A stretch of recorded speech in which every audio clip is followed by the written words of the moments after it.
It's time for the major news on The Bridge 99 FM. The headlines: Zozo extended in 7 communities. MP challenges an increase in Scotiabank's fees. New date for disclosure of Commonwealth campaign financing. In regional news, former BVI premier to vacate seat. And in international news, heat wave prompts state of emergency in Oregon.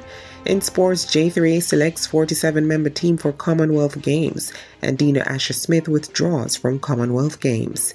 Bridge Nation, I'm Lafayne Wigan, and now the details. We begin with local news. The House of Representatives has approved a 60-day extension of the Zones of Special Operations ZOZOs in 7 communities across Jamaica. The areas are Denham Town in West Kingston, Norwood and Mount Salem in St. James, Greenwich Town, Parade Gardens and August Town in St. Andrew, and Savannah Lamar in Westmoreland. Minister of National Security Dr. Horace Chang gave an update on the communities during Tuesday's sitting of Parliament. Dr. Chang explained that there has been an overall improvement in the safety of the communities. He said there has been a general reduction in all major crimes since the declaration of the ZOZO. Minister Chang added that since July there have been no shootings in Parade Gardens and Norwood and no murders reported in Parade Gardens. According to Dr. Chang, similar reductions have also been recorded in Mount Salem, Denham Town, Greenwich Town, August Town, and Savannah Lamar. Meanwhile, Member of Parliament for Southern St. Catherine Fitz-Jackson has suggested how banks can avoid passing on high bank fees to customers. He's challenging financial institutions to cut the salaries of senior management to meet operational expenses instead of hiking and implementing new fees.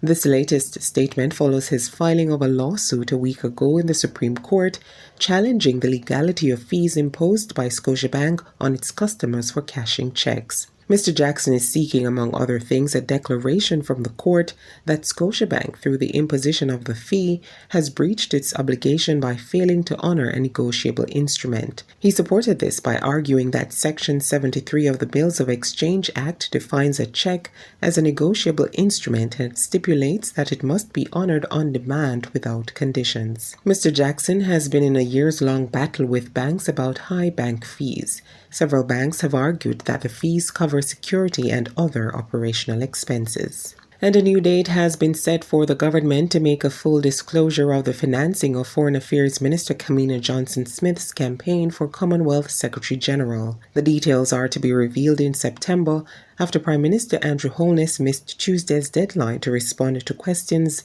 tabled by the Parliamentary Opposition Member of Parliament, Julian Robinson. During yesterday's sitting of the House of Representatives, Mr. Robinson sought an update on the responses which he said were overdue. Mr. Robinson on June 28 requested the total cost for Mrs. Johnson-Smith's campaign, airfare, accommodation, marketing and communication, and whether foreign entities helped to fund her campaign. The Prime Minister was asked to provide details on the cost for all persons who traveled to Rwanda for the Commonwealth Heads of Government meeting and how those costs were covered.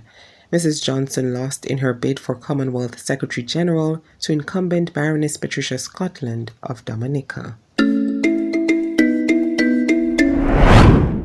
And in regional news, Premier of the British Virgin Islands Dr. Natalia Wheatley says that once former Premier Andrew Foyer vacates his seat in the House of Assembly, a by-election will be held. Mr. Wheatley explained that if a member misses 3 sittings without permission, then the seat would become vacant, resulting in a by-election. Mr. Foyer has missed 1 sitting as he was given leave by the Speaker on prior sittings. Speaker of the House of Assembly Corinne George Massicote said she would not be granting Mr. Foyer permission to be absent from any future sittings of the House until his circumstances in the United States change. This means Mr. Foyer will be forced to vacate his seat, as the Constitution indicates any member who misses 3 consecutive sittings of the legislature without leave from the Speaker will have to be removed as a member. Mr. Foyer was arrested at the Miami Opa-locka Airport in late April and is facing life imprisonment if convicted on the drug trafficking and money laundering charges brought against him by the United States government.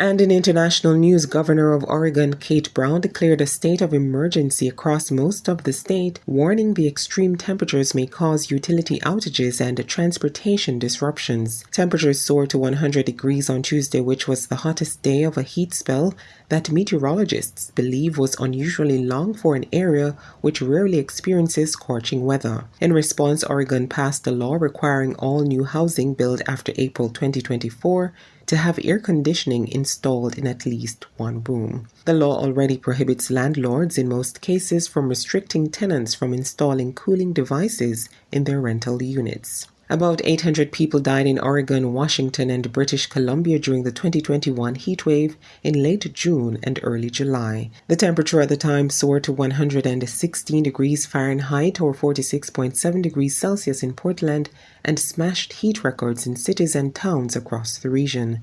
Many of those who died were reportedly elderly and lived alone. It's now time for Sports 360 with Vaughn. Hey Bridge Nation, I am Vaughn Thorpe with your Sports 360. The Jamaica Athletics Administrative Association JAAA has announced a 47-member team that will compete for the nation at the Commonwealth Games in Birmingham.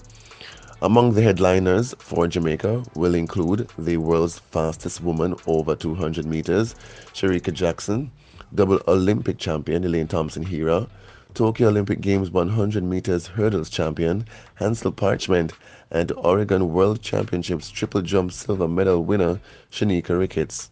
The Commonwealth Games is scheduled to begin tomorrow, July 28 to Monday, August 8. Meanwhile, England sprinter Dina Asher-Smith has withdrawn from the Commonwealth Games due to a light hamstring strain. Asher-Smith pulled up with the injury while competing for Great Britain in the women's 4x100 meter relay final at the Oregon World Championships over the weekend. She had won bronze in the 200 meters at the championships just a few days before picking up the injury and has indicated that she needs a few days off to rest. And that's it for Sports 360. I am Vaughn Thorpe.